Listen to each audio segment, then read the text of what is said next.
Hello students, मैं Vikram Kumar from NIT Raipur. तो आज आपका एक बहुत इंपॉर्टेंट चैप्टर स्टार्ट कर रहे हैं, वो है वेक्टर अलजेब्रा।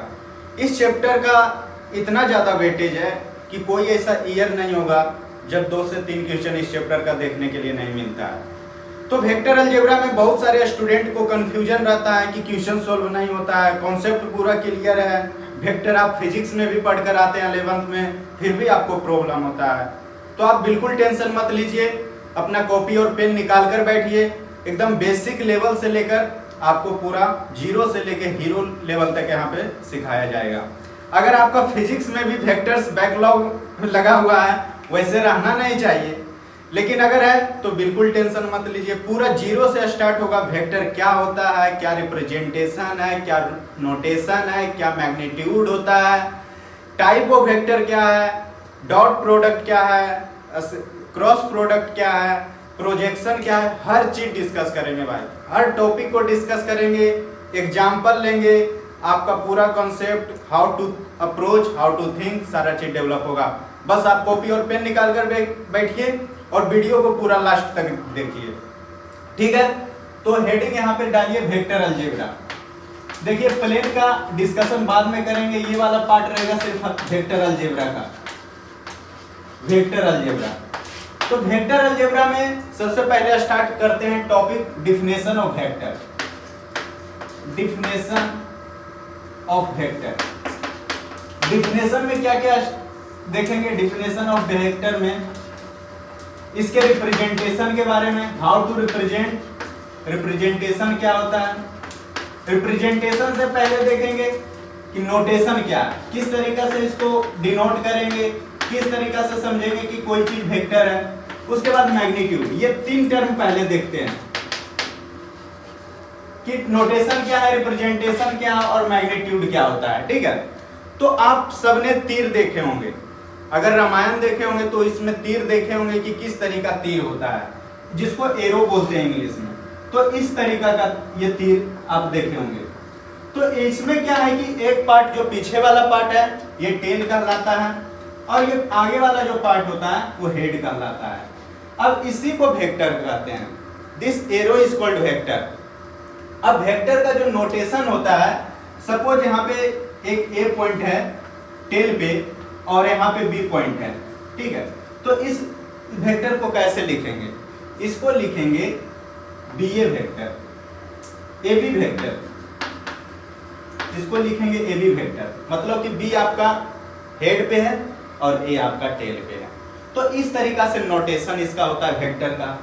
अब रिप्रेजेंटेशन क्या है, रिप्रेजेंटेशन है कि ऊपर जो है ये एरो लगा दिए, ठीक है, ये रिप्रेजेंटेशन है। और मैग्नीट्यूड क्या होता है, तो मैग्नीट्यूड के बारे में देखते हैं। सपोज ए बी वेक्टर आपका 3i cap plus 4j cap plus 8k cap है। तो हर जितने भी वेक्टर होंगे उसमें 2 चीज होता है मेरे भाई, एक मैग्नीट्यूड होता है और दूसरा डायरेक्शन होता है। 2 चीज जब मिलता है तभी एक वेक्टर का फॉर्मेशन होता है। तो सपोज अपन एक वेक्टर लेते हैं ए वेक्टर, स्मॉल ए से डिनोट करते हैं। तो इस वेक्टर को भी बनाने के लिए 2 चीज, मैग्नीट्यूड लगेगा और डायरेक्शन लगेगा। तो मैग्नीट्यूड का रिप्रेजेंटेशन मोड के अंदर वेक्टर को जब लिख दिए तो this is called magnitude of vector. And जब इसको कैप के फॉर्म में लिखेंगे इस तरीका से कि A cap, it means it denotes the direction of this A vector. जब ये दोनों मिला तो एक वेक्टर बना। और मैग्नीट्यूड कैसे निकालेंगे, सपोज आपका ए बी वेक्टर ये है 3i के प्लस 4j के प्लस 8k है।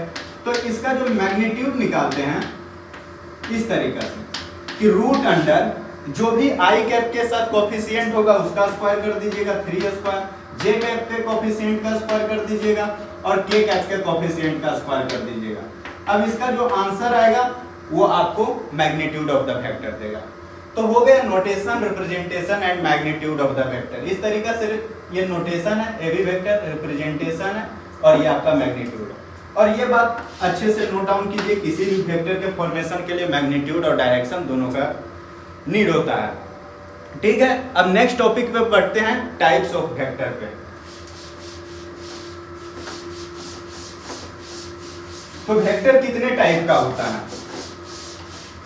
वेक्टर वैसे बहुत सारे टाइप होते हैं, लेकिन बेसिक स्टार्ट करते हैं। टाइप ऑफ वेक्टर क्या है, टाइप्स ऑफ वेक्टर, इसका हेडिंग दीजिए। टाइप्स ऑफ वेक्टर में पहला आएगा आपका null vector, null vector, free vector, और एक टाइप होता है नल वेक्टर, फ्री वेक्टर, और आपका एक यूनिट वेक्टर। ठीक है, तो इसमें आप जो है जब कोई भी चीज आपका नल लिखा रहता है तो नल का मीनिंग क्या होता है, नल का मीनिंग होता है जीरो। मीन्स एक ऐसा वेक्टर जिसका मैग्नीट्यूड क्या है, जीरो के बराबर है, that vector is called null vector. इसमें डायरेक्शन कुछ भी हो लेकिन अगर मैग्नीट्यूड किसी भी वेक्टर का जीरो है वो नल वेक्टर कहलाएगा। और फ्री वेक्टर का मतलब क्या है कि इसमें लिख दीजिए कि मैग्नीट्यूड जो होगा वो जीरो के बराबर होगा और डायरेक्शन इसका फिक्स नहीं है, कोई भी डायरेक्शन।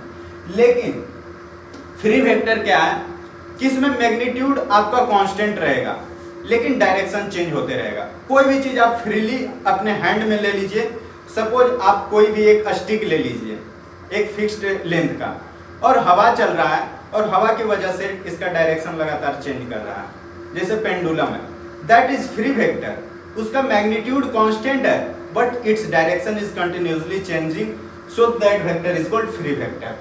और लास्ट वेक्टर होता है यूनिट वेक्टर। यूनिट वेक्टर एक ऐसा वेक्टर है जिसका मैग्नीट्यूड 1 होता है, उसी को बोलते हैं यूनिट वेक्टर। अब क्या है कि यूनिट वेक्टर 3 टाइप का होता है। पहला टाइप होता है unit vector in the direction of X axis, unit vector in the direction of X axis, उसको बोलते हैं आई कैप। और unit vector in the direction of Y axis, उसको क्या बोलते हैं, जे कैप। और unit vector in the direction of Z axis, उसको क्या बोलते हैं, के कैप। तो ये 3 टाइप का होता है यूनिट वेक्टर। और यूनिट वेक्टर एक ऐसा वेक्टर होता है जो किसी भी वेक्टर का डायरेक्शन बताता है। सपोज आप एक वेक्टर लीजिए ए वेक्टर, और इस ए वेक्टर का आपको यूनिट वेक्टर निकालने के लिए बोल दिया जाए तो किस तरीका से निकालिएगा। तो सबसे पहले तो यूनिट वेक्टर को ए कैप से डिनोट करेंगे, A cap, this is called unit vector. और यूनिट वेक्टर को लिखने का तरीका क्या है कि A vector upon magnitude of A vector, this is, ये जो है किसी भी वेक्टर का जब यूनिट वेक्टर निकालने के लिए बोल दिया जाए, ऊपर वेक्टर लिखिए, नीचे उसके मैग्नीट्यूड से डिवाइड कर दीजिए, वो आपको जो है उस वेक्टर का यूनिट वेक्टर बता दिया जाएगा। ठीक है, तो आई होप आपको क्लियर हो गया होगा। अब जो है नेक्स्ट टॉपिक है एंगल बिटवीन 2 वेक्टर। सारा चीज आप नोट डाउन इसको करते चलिए। यूनिट वेक्टर का मैग्नीट्यूड 1 होता है, मैग्नीट्यूड 1। ठीक है, इसको इरेज करते हैं। अब जो है हेडिंग डालिए angle between 2 vectors, angle between 2 vectors. तो किसी भी 2 वेक्टर के बीच का एंगल कैसे निकालते हैं, इसमें आपको एक चीज क्लियर होना चाहिए कि कौन सा एंगल। अगर सपोज एक ये वेक्टर है तो ये पार्ट आपका टेल कहलाता है, ये हेड कहलाता है। जिधर आपका एरो है वो हेड है और जिधर हेड नहीं है दैट इज टेल। और ये सपोज ए वेक्टर है, ठीक है, और दूसरा वेक्टर आपका ये बी वेक्टर है। अगर इस दोनों के बीच का एंगल निकालने के लिए बोल दिया जाए तो आप जो है इसके टेल को, ए वेक्टर के टेल को बी वेक्टर को के टेल से मिलाइए। तो मतलब ऐसा, ए वेक्टर यहां लिख दिए तो इसका टेल ये वाला है और इसके टेल से इसके टेल को मिला देते हैं। तो यहां पे देख रहे हैं कि आपका एक एंगल बन रहा है, सपोज ये थीटा। अब ये थीटा जो होगा वही एंगल बिटवीन 2 वेक्टर कहलाएगा। अगर आप ऐसा निकालते हैं कि इसका यहाँ टेल ले लेते हैं और इसका ये हेड ले लेते हैं, और ये अगर आप एंगल निकाल रहे हैं, this will not give you the angle between A vector and B vector. तो ये गलती मत कीजिएगा। आपको ये वाला अगर इसका टेल ले रहे हैं तो दूसरे का भी टेल ही वहां ज्वाइन करना होगा। उसके बाद जो एंगल फॉर्म्ड होगा that will give you the angle of this vectors.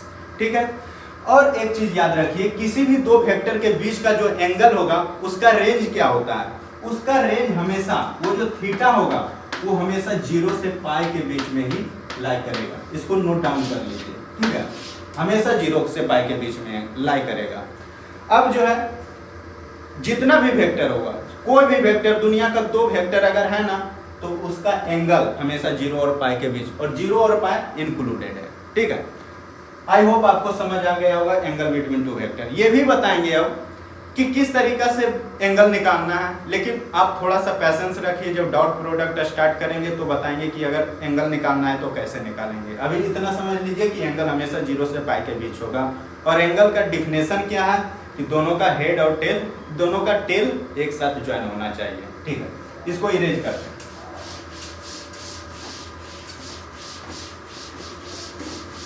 अब नेक्स्ट टॉपिक आपका रहेगा पैरेलल या कोलिनियर वेक्टर।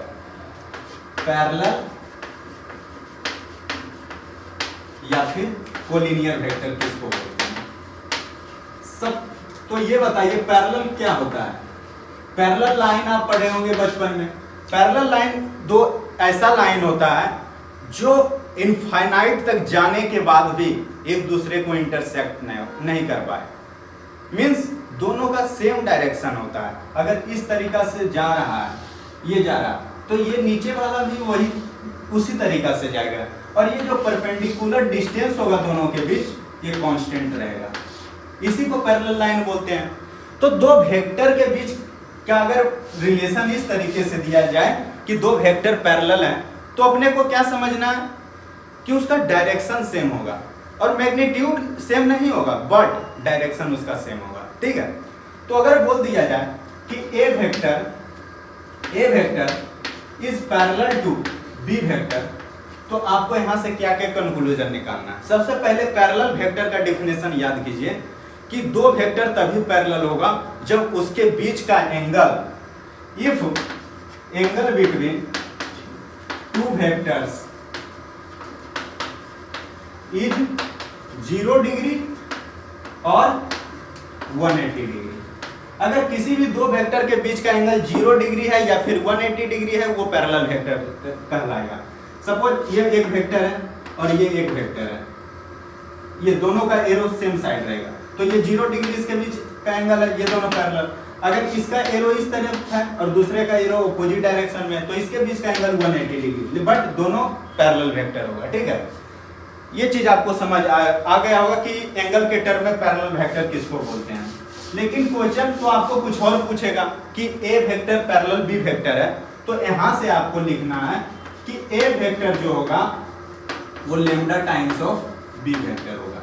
मींस इसके मैग्नीट्यूड का ही मल्टीपल, इसके मैग्नीट्यूड का ही मल्टीप्लिकेशन, समथिंग इनटू मल्टीप्लाई जब बी वेक्टर करेंगे तो ए वेक्टर देगा। या फिर आप इस तरीका से भी लिखेगा कि B vector is lambda times of A vector, ठीक है। मतलब दोनों का डायरेक्शन सेम है, लेकिन मैग्नीट्यूड दोनों का एक दूसरे का मल्टीपल होगा, ठीक है।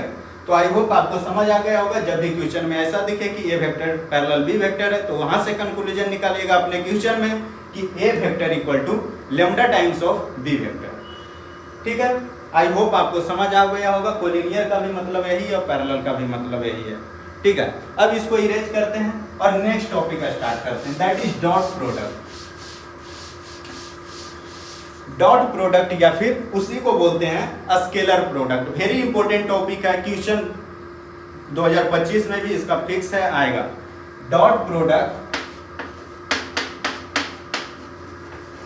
या फिर स्केलर प्रोडक्ट, स्केलर प्रोडक्ट। देखिए डॉट प्रोडक्ट को पहले रिप्रेजेंट कैसे करते हैं। सपोज आपके पास ए वेक्टर है और बी वेक्टर है, ठीक है, ये दो वेक्टर है, और इसका डॉट प्रोडक्ट का रिप्रेजेंटेशन इस तरीका से। डॉट प्रोडक्ट का मतलब क्या, दोनों वेक्टर के बीच अगर डॉट लगाते हैं, A vector dot B vector, this is called dot product. अब जो डॉट प्रोडक्ट क्या होता है, A vector dot B vector का डॉट क्या होगा, ए वेक्टर का मैग्नीट्यूड, बी वेक्टर का मैग्नीट्यूड और cos थीटा, और ये थीटा क्या रहेगा, एंगल बिटवीन टू वेक्टर्स, ठीक है। एंगल बिटवीन टू वेक्टर जो होगा वो थीटा होगा, ठीक है। उसके बाद अब यहाँ पे बोला जाता है कब ये पॉजिटिव होगा, कब ये निगेटिव होगा, कब ये जीरो होगा। ये बताइए, ये वाला पार्ट तो हमेशा पॉजिटिव होगा, ये वाला भी पार्ट हमेशा पॉजिटिव होगा, मतलब positivity, negativity and the zero it will completely depend on this term that is cos theta. और cos थीटा पे पूरा डिपेंड करेगा, मीन्स ये थीटा पे डिपेंड करेगा। अगर थीटा आपका क्या चीज, cos थीटा किस किस क्वाड्रेंट में पॉजिटिव होता है, इसमें तो पॉजिटिव होता है, इसमें निगेटिव होता है और इसमें निगेटिव होता है, इसमें cos थीटा पॉजिटिव। मतलब अगर फर्स्ट और फोर्थ क्वाड्रेंट की बात करेंगे तो ओवरऑल ये वाला पार्ट आपका पॉजिटिव आएगा, ठीक है। और जब सेकेंड और थर्ड क्वाड्रेंट में थीटा अगर लाई कर रहा है तो उसमें ये जो है थीटा, ये आपका A vector dot B vector क्या आएगा, निगेटिव आएगा। A vector dot B vector greater than zero कब आएगा, फर्स्ट क्वाड्रेंट और फोर्थ क्वाड्रेंट में। और ये A vector dot B vector less than zero कब आएगा, ये सेकेंड में और थर्ड में, ठीक है। अब जीरो कब आएगा, जब थीटा जो है आपका π/2 के बराबर होगा, ठीक है। तो आई होप आपको समझ आ गया होगा, ठीक है। ये डॉट प्रोडक्ट हुआ, इसमें इंपॉर्टेंट चीज क्या है, ये वाला चीज, इसको नोट डाउन कर लीजिए, ठीक है। अब इसके ऊपर बात, अभी रुकिए, इसका एग्जांपल एक लेते हैं कि किस तरीका से निकालेंगे डॉट प्रोडक्ट। तो इसका हेडिंग एक डाल लीजिए कि formula to find dot product of two vectors. Formula to find dot product of two vectors. Suppose अपन दो वेक्टर लेते हैं, एक ए वेक्टर लेते हैं। ए वेक्टर आपका क्या है, एक्स आई का प्लस वाई जे का प्लस जेड के का, ठीक है। और दूसरा वेक्टर बी वेक्टर लेते हैं, इसमें लिखते हैं P I cap, Q J cap और आर के कैप। इस तरीका से एक ए वेक्टर है, दूसरा बी वेक्टर है। अब अपने को निकालना है कि A vector dot B vector. तो आपको क्या करना है कि जो आई कैप के साथ है उसको एक साइड मल्टीप्लाई कीजिए, एक साथ मल्टीप्लाई कीजिए, जे कैप को एक साथ मल्टीप्लाई कीजिए और के कैप को एक साइड में।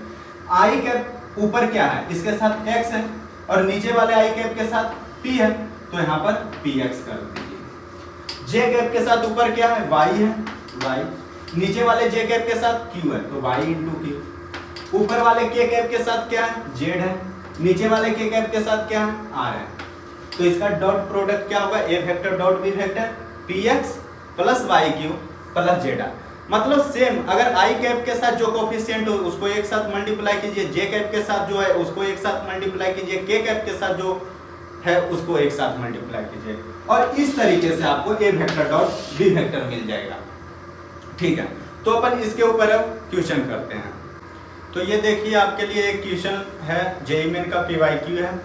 ये जो है जितना चीज़ अभी आपको डॉट प्रोडक्ट में बताया गया उसी के ऊपर बेस्ड है, लेकिन बहुत सारे टीचर आपको प्रॉपर्टीज ऑफ डॉट प्रोडक्ट पढ़ाते हैं, लेकिन मेरे को ऐसा लगता है कि उतना कोई ज़रूरत है नहीं। लेकिन फिर भी इसके बाद जब ये क्वेश्चन कर लेंगे उसके बाद प्रॉपर्टीज ऑफ डॉट प्रोडक्ट भी की भी बात कर लेंगे। लेकिन उससे पहले आप क्वेश्चन सॉल्व कीजिए कि कहाँ पे आपको डाउट आ रहा है, कहाँ ऐसा लगता है कि सच में आपको प्रॉपर्टीज ऑफ डॉट प्रोडक्ट आना चाहिए। तो पहले क्वेश्चन को आप खुद से अटेम्प्ट कीजिए और उसके बाद सॉल्यूशन देखिए। तो ये क्वेश्चन क्या है कि A vector equal to 2i cap plus J cap plus K cap and B vector and C vector be two non zero vectors such that A vector plus B vector plus C vector का magnitude का whole square equal to A vector plus B vector. ये question है, आप इसको पूरा पढ़िए और यहाँ पे देखिए क्या है, and B vector dot C vector equal to 0 है। तो सारा डाटा जो दिया है उसको आप पहले देखिए, इसको आप किस तरीका से निकालिएगा, A vector plus B vector minus C vector का होल स्क्वायर। आप मैग्नीट्यूड कैसे निकालते हैं ये बताइए। आप जो है किसी का मैग्नीट्यूड अगर आपको बोल दिया जाए निकालने के लिए कि अगर आपको A vector plus B vector का मैग्नीट्यूड निकालना रहता है तो कैसे निकालते हैं, root over A square plus B square plus 2 into A vector dot B vector, इस तरीके से निकालते हैं। आई होप आपको आता होगा रिजल्टेंट ऑफ टू वेक्टर निकालने के लिए, ठीक है। तो ये चीज आपको पता होना चाहिए कि इस तरीका से किसी भी दो वेक्टर के बीच का मैग्नीट्यूड निकालते हैं।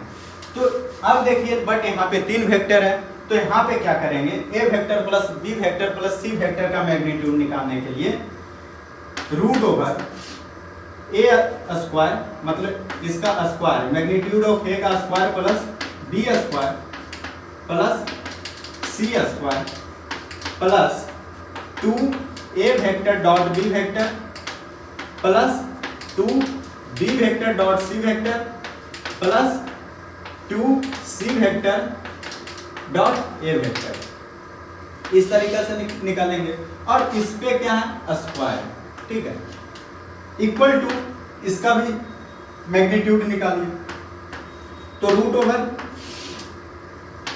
उसी तरीके से निकालना है, A vector plus B vector B square plus C square plus 2 A vector dot B vector plus अब जो है minus 2 into B vector dot C vector minus 2 into C vector dot A vector, ये हो गया, और इस पे overall square, ठीक है। आप देख रहे होंगे कि ए प्लस बी प्लस सी का होल स्क्वायर लिखें और नीचे ए प्लस बी माइनस सी का होल स्क्वायर लिखें। तो इस तरीके से किसी भी दो वेक्टर का रिजल्टेंट निकालते हैं। अब देखिए इसके बाद क्या करना है कि ये वाला रूट है और यहाँ पे स्क्वायर है, तो ये रूट पूरा खत्म हो जाएगा, यस। तो यहाँ पे तो स्पेस नहीं है, तो ऊपर वाले पार्ट को अपन इरेज करते हैं, यहाँ पे इरेज करते हैं, इसको इरेज करते हैं। उसके बाद देखिए यहाँ से, उसके बाद ये ए स्क्वायर आ जाएगा plus B square plus C square plus 2 A vector dot B vector plus 2 vector B vector dot C vector plus 2 C vector dot A vector equal to A square plus B square plus C square plus 2 A vector dot B vector plus 2 B vector dot C vector plus 2 C vector dot A vector, ठीक है। अब ये बताइए, ये वाला cancel, ये cancel हो जाएगा क्योंकि दोनों साइड है, ये कैंसिल हो जाएगा, ये कैंसिल हो जाएगा, ये कैंसिल हो जाएगा, ठीक है। नहीं, यहाँ पे माइनस था, यहाँ माइनस दीजिए, यहाँ पे माइनस था, यहाँ पे भी माइनस था, ठीक है, इसको माइनस कर दिए। अब आगे इसको कीजिए। यहाँ पे क्वेश्चन क्या है कि आपको दो स्टेटमेंट गिवन है। अब इसमें क्वेश्चन पूछा गया था कि स्टेटमेंट ए ट्रू है या फिर बी ट्रू है या फिर दोनों ट्रू है या फिर neither A nor be true है, ये क्वेश्चन आपका था। तो ऊपर से कंक्लूजन निकालिए क्या आएगा। इस वेक्टर को जो इस साइड है इधर लाएंगे तो क्या बनेगा, 4 B vector dot C vector plus 4 C vector dot A vector equal to 0 बनेगा, ठीक है। अब ये बताइए जब 4 कॉमन लेंगे तो क्या आ जाएगा, B vector dot C vector plus C vector dot A vector equal to 0 आएगा, यस, ठीक है। उसके बाद बताइए ये वाला पार्ट तो आपका 0 गिवन है क्वेश्चन में, तो ये वाला पार्ट जब 0 करेंगे तो आपका निकल कर आएगा C vector dot A vector equal to 0, ठीक है, ये आपका 0 निकल कर आएगा। ये बताइए कि किसी भी दो वेक्टर का डॉट प्रोडक्ट 0 आया, इसका मतलब क्या है कि उसके बीच का एंगल 90 डिग्री रहा होगा। जब 90 डिग्री रहा होगा इट मींस सी वेक्टर और ए वेक्टर आपका परपेंडिकुलर रहा होगा, यस, ठीक है। तो इतना कंक्लूजन निकल गया। अब यहाँ पे आइए पहला स्टेटमेंट के ऊपर कि A vector plus lambda C vector greater then और इक्वल टू ए वेक्टर का मैग्नीट्यूड। तो इसका मैग्नीट्यूड किस तरीका से निकालिएगा, इस तरीका से root over A square plus lambda times of lambda square C square plus 2 into A vector dot lambda C vector, ठीक है। तो जब इसको आप देखिएगा तो ये तो पार्ट 0 हो गया, आपके पास बचा ये वाला रूट ए स्क्वायर प्लस लेमडा सी स्क्वायर। अब इधर वाला पार्ट क्या बचा, सिर्फ आपके पास रूट ओवर ए स्क्वायर। तो ये वाला पार्ट आपका ग्रेट इससे बड़ा होगा क्या, नहीं, इससे तो बड़ा हमेशा ये वाला होगा, ठीक है। तो पहला स्टेटमेंट ये ट्रू है क्योंकि इसके पास एक एडिशनल पार्ट है लेमडा सी स्क्वायर, बट इसके पास बस ए स्क्वायर है, ठीक है। तो पहला स्टेटमेंट तो ट्रू है। दूसरा स्टेटमेंट क्या है कि A vector and C vector are always parallel, बिल्कुल गलत है क्योंकि ये वेक्टर और सी वेक्टर क्या है, परपेंडिकुलर है। तो दूसरा फॉल्स है, पहला ट्रू, ठीक है। अब जो है आप प्रॉपर्टीज ऑफ डॉट प्रोडक्ट की बात करते हैं। तो अब प्रॉपर्टीज ऑफ डॉट प्रोडक्ट की बात कर लेते हैं। वैसे आप देखे होंगे कि क्वेश्चन में आपको कहीं भी ऐसा नीड नहीं हुआ होगा कि आप जो है प्रॉपर्टीज के बिना क्वेश्चन सॉल्व नहीं कर सकते हैं। फिर भी अपन देखते हैं कि क्या होता है प्रॉपर्टीज ऑफ डॉट प्रोडक्ट। तो हेडिंग डालिए properties of dot product. Dot product, ठीक है। तो इसमें पहला पॉइंट लिखिए कि अगर A vector dot B vector है तो इस ये जो है B vector dot A vector के बराबर ही होगा, ठीक है। कि या तो A vector dot B vector कीजिए या तो B vector dot A vector कीजिए, दोनों सेम होगा, ठीक है।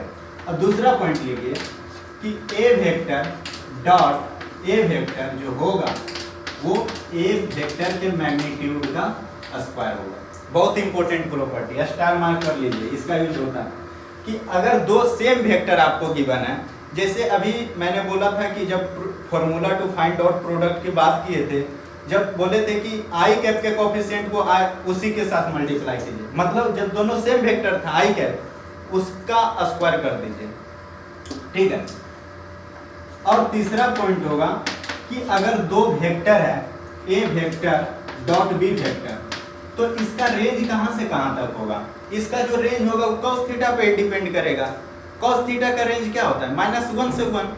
तो मिनिमम वैल्यू इसका क्या होगा? जब cos थीटा -1 हो जाएगा। और इसका मैक्सिमम वैल्यू कब होगा? जब cos थीटा 1 हो जाएगा। तो मिनिमम वैल्यू इसका क्या हो सकता है? माइनस ऑफ ए का मैग्नीट्यूड और बी का मैग्नीट्यूड, ये इसका मिनिमम वैल्यू होगा, ठीक है। और इसका मैक्सिमम वैल्यू कब होगा? जब cos थीटा आप 1 रख दीजिए, मींस ए वेक्टर डॉट बी वेक्टर और cos थीटा आपका 1 हो गया, यहाँ पे cos थीटा माइनस हो, तो ये इसका रेंज हो गया। तो ये तीन प्रॉपर्टी लगता है बहुत इंपॉर्टेंट है। और एक प्रॉपर्टी आप और देख लीजिए कि अगर A vector dot B vector plus C vector दे दिया जाए तो आप इसको किस तरीका से कीजिएगा? सबसे पहले ए वेक्टर को बी वेक्टर से को डॉट प्रोडक्ट निकाल दीजिए, फिर ए वेक्टर को सी वेक्टर से ये डॉट प्रोडक्ट निकाल दीजिए। मींस इसको कैसे लिख सकते हैं? A vector dot B vector plus A vector dot C vector, इस तरीका से लिख सकते हैं। यस, तो ये आपका 4 प्रॉपर्टी हुआ, इसको नोट डाउन कर लीजिए, ये प्रॉपर्टी ऑफ डॉट प्रोडक्ट। तो अब बात करेंगे एप्लीकेशन ऑफ डॉट प्रोडक्ट का। तो जब डॉट प्रोडक्ट पढ़े तो उसका तो एप्लीकेशन भी होना चाहिए। तो इसका एप्लीकेशन मेनली 2 चीज में करेंगे। वो क्या है? प्रोजेक्शन निकालने के लिए कोई भी वेक्टर का प्रोजेक्शन निकालना है। आप तो इसका क्वेश्चन अगर PYQ लगाए होंगे तो भर भर के क्वेश्चन देखेंगे। Projection of A vector on B vector या projection of something vector on something vector, तो ये क्वेश्चन देखेंगे। और दूसरा चीज निकालने के लिए क्या यूज करते हैं? Component of vector. तो हेडिंग डालिए application of dot product. Applications of dot product, ठीक है। तो इसका पहला एप्लीकेशन क्या होता है? प्रोजेक्शन निकालने के लिए। और दूसरा एप्लीकेशन क्या है? कंपोनेंट निकालने के लिए, ठीक है। सपोज अब बात करते हैं पहले प्रोजेक्शन का। प्रोजेक्शन क्या होता है उसको ध्यान से समझिए। आप शेडो वर्ड सुने? शेडो मीन्स छाया, ठीक है। शेडो का फॉर्मेशन कैसे होता है? जब एक ओपेक ऑब्जेक्ट रहेगा और कोई सोर्स ऑफ लाइट होगा तभी इसका शेडो बनता है किसी भी चीज का। सपोज अपन एक वेक्टर नीचे बी वेक्टर लिए और यहाँ पे एक ए वेक्टर लिए यहाँ, ठीक है। ये ए वेक्टर है और ये बी वेक्टर है। सपोज ए वेक्टर का प्रोजेक्शन बी वेक्टर पे निकालना, मतलब ए वेक्टर जो का शेडो जो बन रहा है उस बी वेक्टर पे इसका लेंथ क्या होगा? तो इसका शेडो कितना दूर तक बनेगा? यहाँ तक ही बनेगा इसका शेडो जो भी बनेगा। और सोर्स ऑफ लाइट इधर से आना चाहिए, तो इसका शेडो ए वेक्टर का शेडो बी वेक्टर पे पड़ेगा, तो वही प्रोजेक्शन होता है। तो जब भी बोला जाए कि ए वेक्टर का बी वेक्टर पे प्रोजेक्शन निकालिए और एंगल आपको गिवन रहे कि थीटा एंगल है, ठीक है, तो इसको क्या लिखिएगा? ए cos थीटा, यही लिखते हैं कि ए वेक्टर का मैग्नीट्यूड इनटू cos थीटा। क्योंकि दो चीज होता है, इस दो पार्ट से बना होता है कि इधर अगर इसका कंपोनेंट निकालें तो ए cos थीटा, और परपेंडिकुलर जब निकालेंगे तो ए वेक्टर का मैग्नीट्यूड इंटू साइन थीटा। मतलब ये वाला पार्ट आपका कितना आता है, ए वेक्टर का मैग्नीट्यूड इंटू कॉस थीटा। ठीक है, तो इसको लिखेंगे ए वेक्टर का मैग्नीट्यूड इंटू कॉस थीटा। अब जो है कॉस थीटा कैसे निकालेंगे, ये देखिए कॉस थीटा निकालने का क्या तरीका है कि अपन अभी क्या पढ़े थे कि A vector dot B vector equal to क्या होता है, ए वेक्टर का मैग्नीट्यूड बी वेक्टर का मैग्नीट्यूड इंटू कॉस थीटा। तो कॉस थीटा इक्वल टू यहाँ से क्या हो जाएगा, A vector dot B vector upon A vector का मैग्नीट्यूड और बी वेक्टर का मैग्नीट्यूड। ठीक है, अब जो है cos थीटा को यहाँ से रिप्लेस कीजिए, इस चीज से रिप्लेस कीजिए, तो इसको लिखेंगे cos थीटा को A vector dot B vector upon A vector का मैग्नीट्यूड इंटू बी वेक्टर का मैग्नीट्यूड। तो ये कैंसिल हो गया। अब यहाँ पे क्या बचा, A vector dot B vector upon B vector का मैग्नीट्यूड। तो इस तरीका से किसी भी वेक्टर का प्रोजेक्शन निकाला जाता है। तो इसको आप याद रखिए, या फिर अगर आपको कॉन्सेप्ट अगर समझ आ गया होगा तो अच्छी बात है। किस तरीका से याद रखना है कि जिस वेक्टर पे जो दूसरे साइड हो, मतलब प्रोजेक्ट ऑन के बाद जो है, ऑन के बाद जो भी रहेगा उसको नीचे रख, बस उसका मैग्नीट्यूड नीचे कर दीजिएगा। जैसे projection of A vector on B vector, तो बी आपका बाद में आया, मींस बी बाद में आना, मतलब जो बाद में आया वो नीचे आएगा उसका मैग्नीट्यूड, और दो वेक्टर आपको जो गिवन है उसका डॉट प्रोडक्ट निकाल दीजिएगा। इस तरीके से प्रोजेक्शन निकलता है। ठीक है, अब बात करेंगे कि कंपोनेंट ऑफ वेक्टर किस तरीका से निकालना है।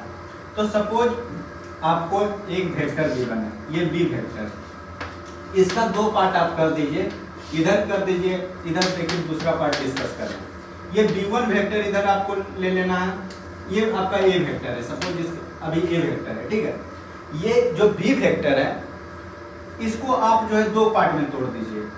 सपोज इसका एक पार्ट इधर आ गया, आपका ये वाला पार्ट लिख देते हैं कि b1 वेक्टर है। ठीक है, और दूसरा पार्ट b2 वेक्टर। ठीक है, ये बताइए अपन b1 vector plus b2 vector equal to b vector लिख सकते हैं? यस, लिख सकते हैं। अब ये बताइए अगर अपने को b1 वेक्टर लिखना है तो किसी भी वेक्टर को लिखने के लिए मैग्नीट्यूड और डायरेक्शन दोनों चाहिए। ठीक है, तो मैग्नीट्यूड इसका क्या होगा, b1 वेक्टर का, सपोज एंगल ये थीटा, तो b1 वेक्टर का ये वाला कंपोनेंट, b वेक्टर का ये वाला कंपोनेंट है b1 वेक्टर, तो b1 वेक्टर क्या लिखें, इसका मैग्नीट्यूड क्या हो जाएगा b1 वेक्टर का, b वेक्टर का मैग्नीट्यूड इनटू cos थीटा। ये वाला पार्ट तो यही होगा कि b वेक्टर का मैग्नीट्यूड इनटू cos थीटा होगा। अब जो है ये तो इसका मैग्नीट्यूड हुआ b1 वेक्टर का, और डायरेक्शन क्या होगा b1 वेक्टर का, जो a वेक्टर का डायरेक्शन है। ठीक है, तो a वेक्टर का डायरेक्शन क्या होगा, a कैप होगा। ठीक है, a कैप। अब ये बताइए cos थीटा को क्या लिखेंगे, cos थीटा को लिखेंगे a vector dot b vector upon a vector का मैग्नीट्यूड इनटू b वेक्टर का मैग्नीट्यूड। ठीक है, अब a कैप को क्या लिखेंगे, आप अपने फर्स्ट को पेज में देखिए, ए कैप को लिखेंगे ए वेक्टर अपॉन ए वेक्टर का मैग्नीट्यूड, इस तरीका से लिखेंगे। ठीक है, अब ये बताइए बी वेक्टर का मैग्नीट्यूड और ये वाला पार्ट कैंसिल हो गया। ठीक, अब ये बताइए कि ये क्या हो जाएगा, A vector dot B vector upon A vector का मैग्नीट्यूड का स्क्वायर इनटू ए वेक्टर। ठीक है, आई होप आपको समझ आ गया होगा कि b1 वेक्टर कैसे निकालेंगे। तो ये हुआ कंपोनेंट ऑफ द वेक्टर। अब इसके ऊपर प्रोजेक्शन के ऊपर एक क्वेश्चन करते हैं जिससे कि और आपको कॉन्सेप्ट की क्लैरिटी मिले। तो ये आपका एक क्वेश्चन है जो जेईई मेन का PYQ है। आप इसको पहले अटेम्प्ट कीजिए, उसके बाद आप इसका सॉल्यूशन देखिए। सबसे पहले क्वेश्चन आप पढ़िए क्या है कि let alpha equal to 4i cap plus 3j cap plus 5k cap and beta vector है minus i cap plus 2j cap minus 4k cap, और एक बीटा 1 वेक्टर है जो अल्फा वेक्टर के पैरेलल है। ठीक, सबसे पहले बताइए मेरे भाई कि जैसे ही आप पैरेलल वर्ड दिखे कि b1 वेक्टर जो है अल्फा वेक्टर के पैरेलल है, तो क्या लिखिए कि b1 vector equal to lambda times of alpha vector. इस तरीका से आपको लिखना। अब आगे क्वेश्चन पढ़िए, and beta 2 vector be perpendicular to alpha vector. जब बीटा 2 वेक्टर परपेंडिकुलर है अल्फा वेक्टर का, इसमें दोनों का जो डॉट प्रोडक्ट होगा वो 0 के बराबर होगा। ठीक है, तो इसको भी लिखिए कि beta 2 vector dot alpha vector equal to 0। ये दो कंक्लूजन यहाँ से क्वेश्चन से इजीली आप फाइंड आउट कर लिए।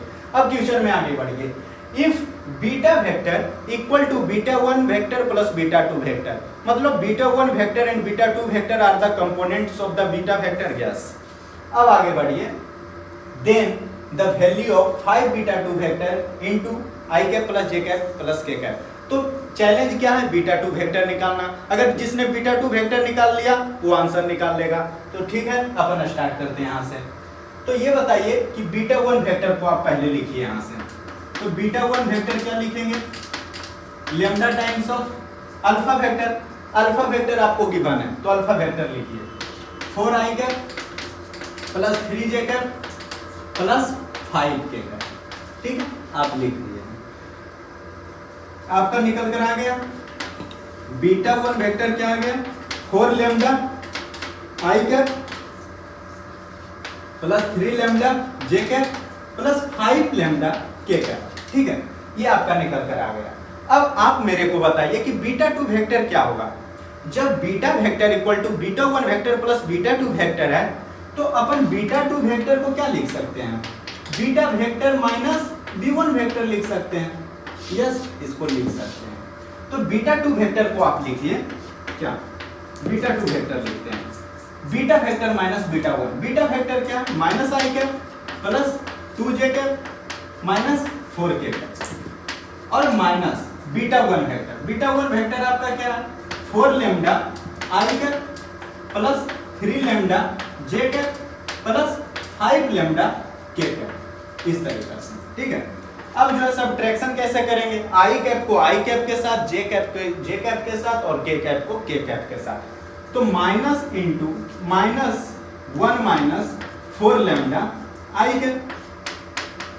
अब जे कैप को जे कैप के साथ तो 2 और यहाँ पे क्या है 3 लैम्डा, माइनस सारा होगा ये वाला, minus 3 lambda J cap minus 5 lambda K cap. अब यहाँ पे क्या लिखिएगा, प्लस 2 माइनस ये तो सही है, हाँ ये वाला पार्ट सही है, 2 माइनस 3 लैम्डा जे कैप। आप जो है इसका सब्ट्रैक्शन आप खुद से कीजिए, माइनस 4 माइनस 5 लैम्डा इंटू के कैप।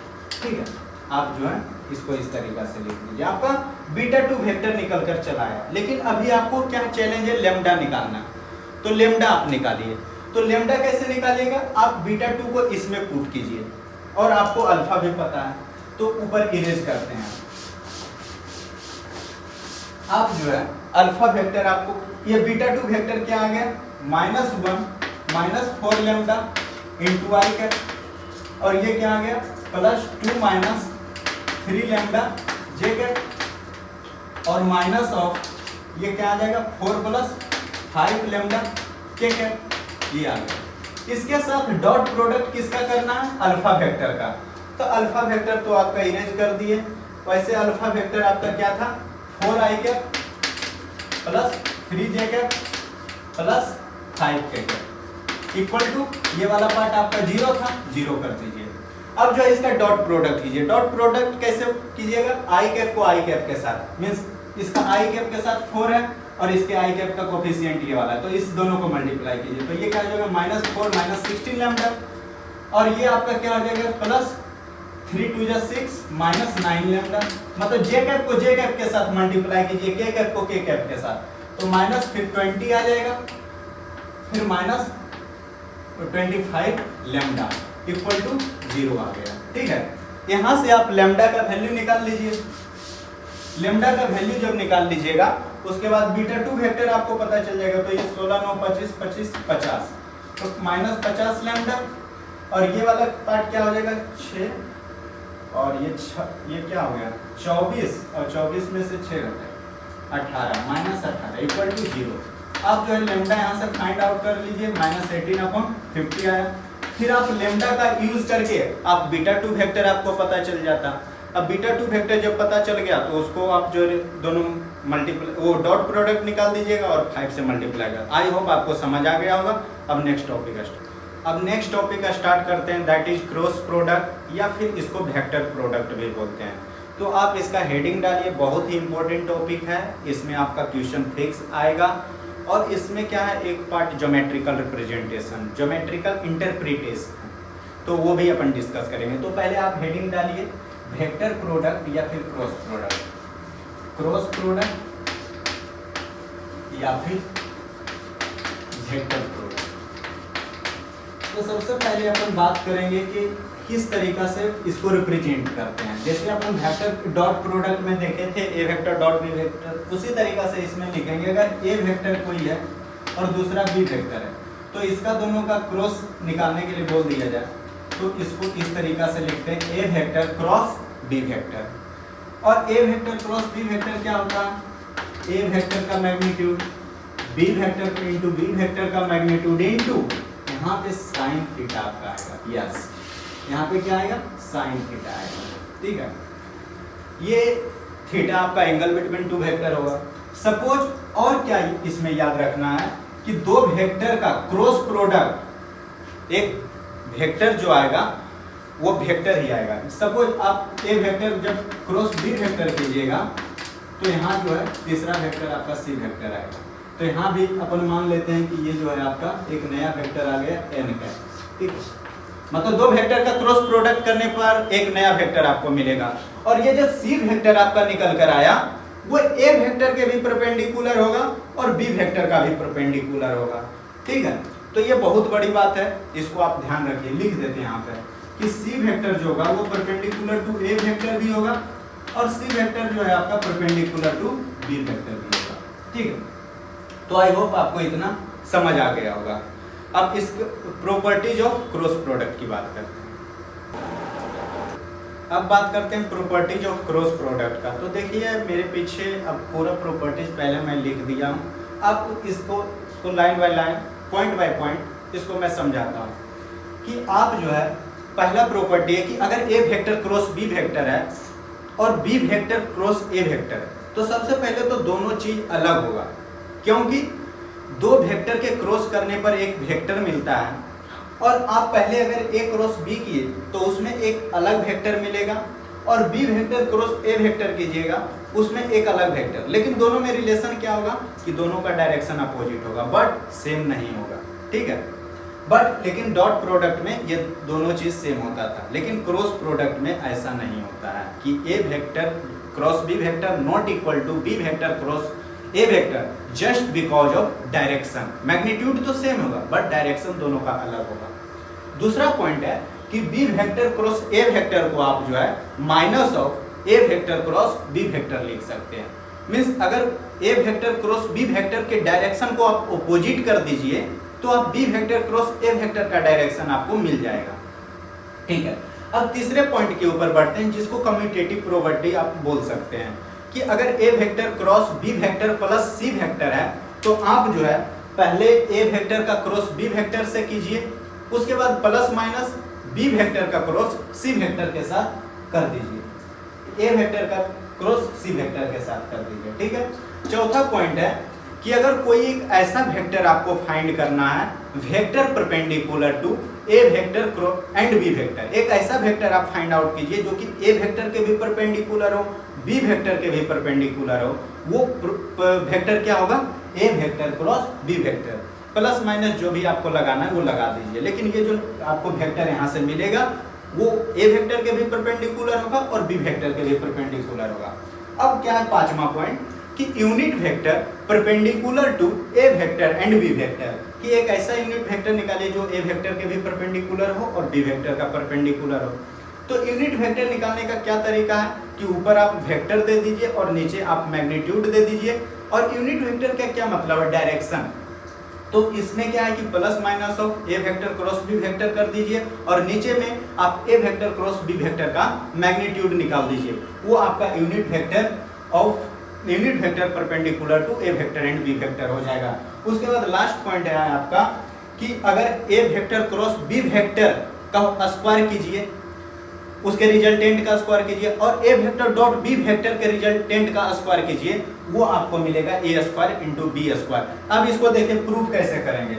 इसको हम अपन क्या लिखेंगे, A square B square sine square theta, इस तरीका से लिखेंगे इसको, ठीक है। अब इसको क्या लिखेंगे, इसका भी स्क्वायर है, यहाँ पे लिखे नहीं है बट इसका भी स्क्वायर होगा, ठीक है।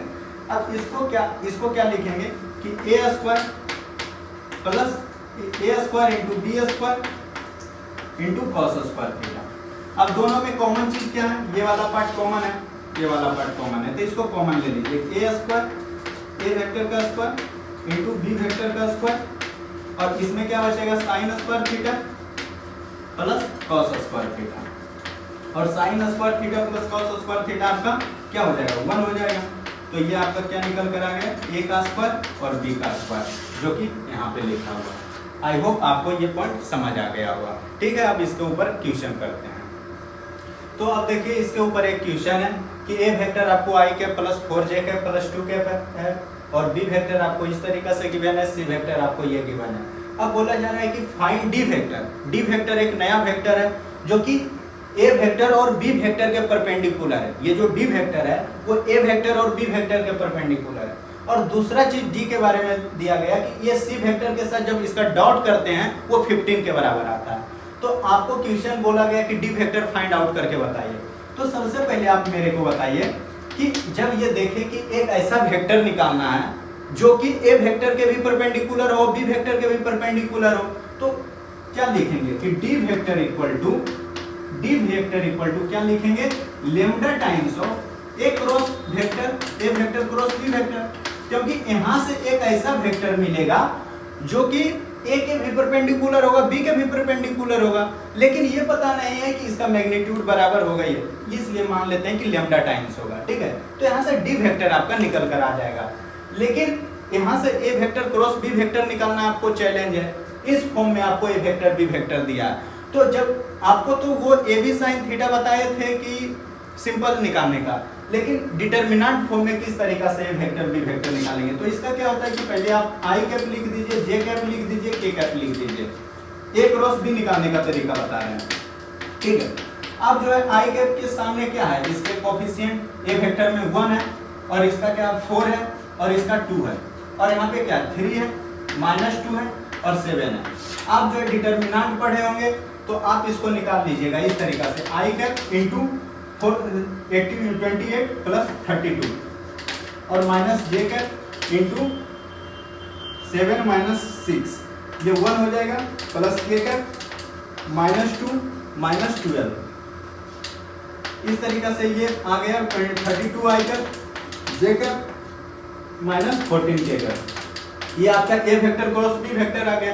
उसको lambda times of this D vector आपका हो जाएगा, और जब इसके साथ आप क्रॉस कीजिएगा तो यहाँ से आपका लेमडा का वैल्यू निकल कर आ जाएगा, और जब लेमडा को यहाँ पुट कीजिएगा तो आपको डी वेक्टर निकल कर आ जाएगा। आई होप आपको समझ आ गया होगा। अब लास्ट पॉइंट आप ध्यान रखिए कि कोई भी दो वेक्टर अगर कोलिनियर है, अगर ऐसा दिया है कि कोई भी ए वेक्टर और बी वेक्टर आपको कोलिनियर दिया है, तो वहाँ सीधा आप जो है दोनों वेक्टर का क्रॉस प्रोडक्ट 0 के बराबर कर दीजिए। अगर ए वेक्टर और बी वेक्टर के बारे में कहीं बोला कि कोलिनियर है, सीधा उसको 0 के बराबर कीजिए, ठीक है। अब जो है ज्योमेट्रिकल इंटरप्रिटेशन बात कर लेते हैं लास्ट में। तो उसमें क्या है कि जब भी आपको कोई क्वाड्रिलेटरल गिवन हो और उसका डायगोनल आपको D1 और दूसरा डायगोनल D2 अगर गिवन है, D1 वेक्टर D2 वेक्टर इसका डायगोनल है, तो इसका एरिया कैसे निकालेंगे। सपोज ये ABCD क्वाड्रिलेटरल है, तो ABCD का जो एरिया होगा वो क्या होगा, D1 vector cross D2 vector, ठीक है।